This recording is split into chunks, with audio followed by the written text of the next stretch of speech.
반갑습니다. CPA 김수석입니다. 이번 영상에서부터는 위험 회피 회계에 대해서 설명드리도록 하겠습니다. 재고자산, 종업원급여, 중급회계 잘 하다가 왜 갑자기 고급회계로 갔냐 의문을 가지실 수 있는 분들이 있을 것 같은데요. 이제 제가 생각했을 때 위험 회피 회계가 기존 강사분들과 가장 차별화가 되는 저만의 특장점이라고 생각을 하기 때문입니다. 여러분들께서 이걸 잘 소화하셔서 많은 분들이 제 방식으로 좀 편하게 문제를 풀 수 있었으면 좋겠습니다. 기본적으로 1차에서는 2문제 정도 나오고요. 2차에서는 50점 가량이 재무회계 기준으로 150점 중에 50점 가량이 고급회계에서 출제가 되는데요. 그 중에서 10점 정도가 위험회피회계에서 나옵니다. 네, 그러니까 이 영상만 보시게 되면은 1차에서 6점, 2차에서 10점 정도를 가져가실 수 있는 거죠. 본격적으로 위험회피 회계 설명드리기 전에 선도 회계 처리부터 설명을 드리도록 하겠습니다.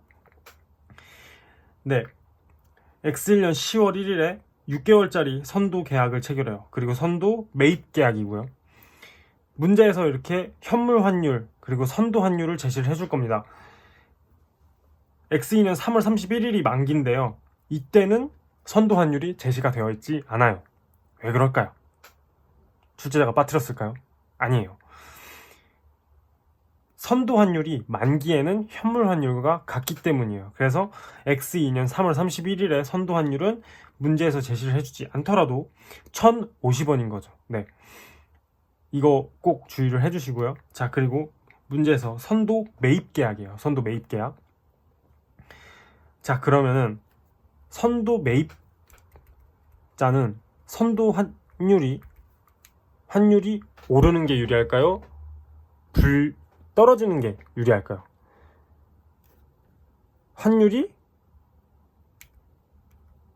상승 시 유리하겠죠. 왜냐하면 선도 가격, 그러니까 즉 사기로 한 가격은 고정이 되어 있고 실제 달러의 가격은 올라가기 때문에 더 싸게 살 수 있는 거죠.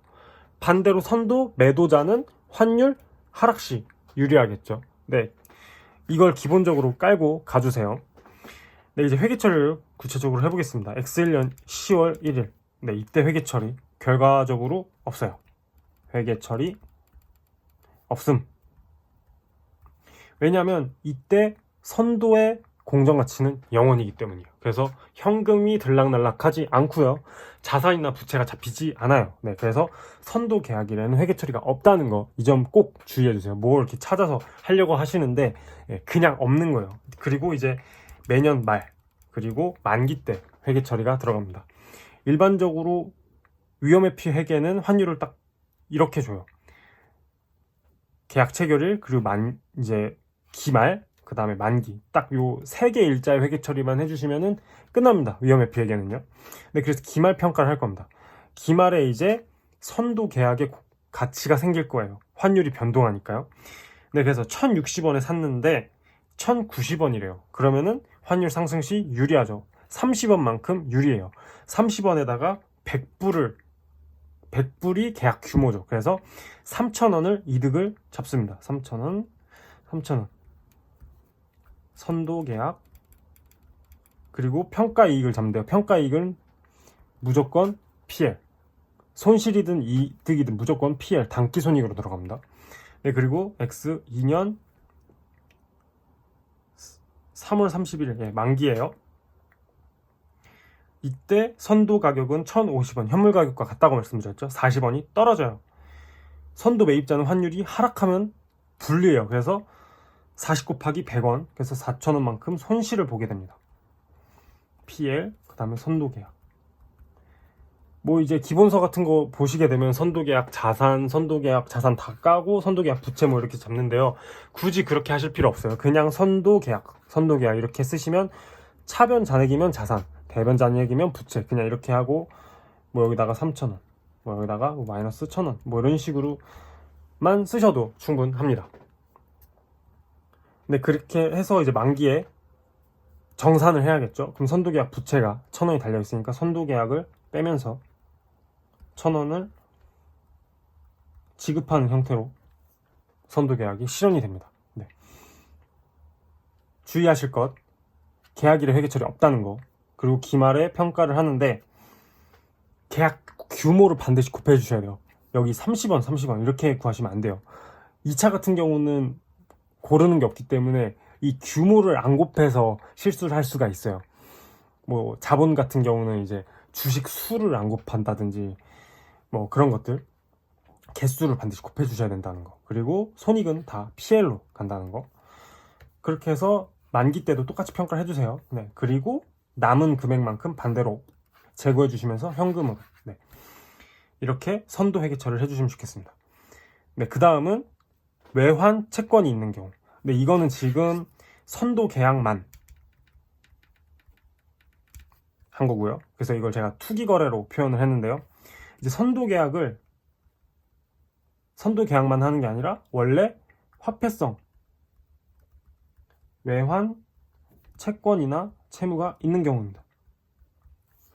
위에서 선도 계약을 제가 투기 거래라고 표현을 한 이유는요, 그냥 아무 이유 없이 오를 것 같아서 혹은 떨어질 것 같아서 그냥 샀기 때문에 이걸 투기 거래라고 제가 부른 거고요. 이거는 외환 채권 채무가 있는데 이거를 해지하기 위해서 선도 계약을 건 경우예요. 네, 그 경우 어떻게 하는지 문제를 통해서 설명을 드리도록 하겠습니다.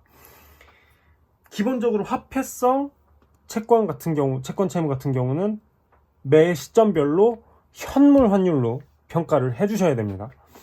네, 그래서 선도 계약은 선물 환율로 평가를 하기 때문에 조금씩 차이가 나겠죠. 네, 문제 보시겠습니다. 16년도 기출이에요. X1년 10월 1일에 200불에 수출하고 판매 대금은 X2년 3월 30일에 받기로 했다. 그러면은 X1년 10월 1일에 매출 채권이 생기겠죠. 그리고 매출을 기록을 할 거예요. 그러면은 이제 화폐성 채권 채무 같은 경우는 매 거래일마다 환율로 평가를 하기 때문에 현물 환율 1070원에다가 200불을 곱해서 21만 4천원 21만 4천원, 네, 이렇게 기록이 되죠. 그리고 이제 평가를 해주셔야 돼요. 12월 31일 현물 환율이 1050원이니까 21만 원을 만들어줘야 돼요. 그러면 4천원이 감소하는 거죠. 매출, 채권, 그리고 이거를 PL. 화폐성 같은 경우는 평가손익은 다 PL로 인식을 하죠. 중급회계에서 보시고요. 자, 이제 선도 평가를 해야 돼요. 선도 평가 해볼게요. 선도를 200불을 1100원에 매도한다. 자, 그리고 기말에 1075원이 됐어요. 떨어졌네요. 매도자는 환율이 떨어졌을 때 유리해요. 왜냐면 기존에 더 싼데 1100원에 더 비싸게 팔 수 있기 때문에 1100 빼기 1075, 25원만큼 이득인 거죠. 여기에 200불이니까 5천원만큼 이득입니다. PL, 그 다음에 선도 계약 5천원 이렇게 되는 거죠. X2년 3월 31일 만기 때 또 평가를 해볼게요. 자, 그러면은 이제 현물 환율이 1090원이 됐어요. 그러면은 1090 곱하기 200 21만 8천원만큼 매출 채권이 잡혀 있을 겁니다. 8천원 늘었네요. 그리고 PL 8천원. 선도계약도 마찬가지예요. 1075원에서 1090원이 됐으니까 이번에는 분리하죠. 15원 손해예요. 3천원만큼 손해입니다.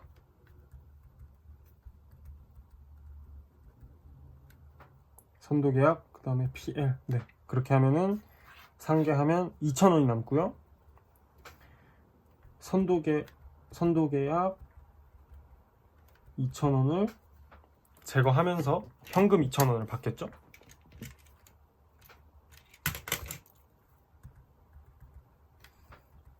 그리고 매출 채권 남은 거 21만 8천원 을 이제 현금으로 받게 될 겁니다. 네, 그렇게 해서 총 22만 원을 받는데요. 네, 이게 지금 선물 가격 1,100원 곱하기 200 해서 22만 원과 같습니다. 이게 지금 선물 가격인 거죠.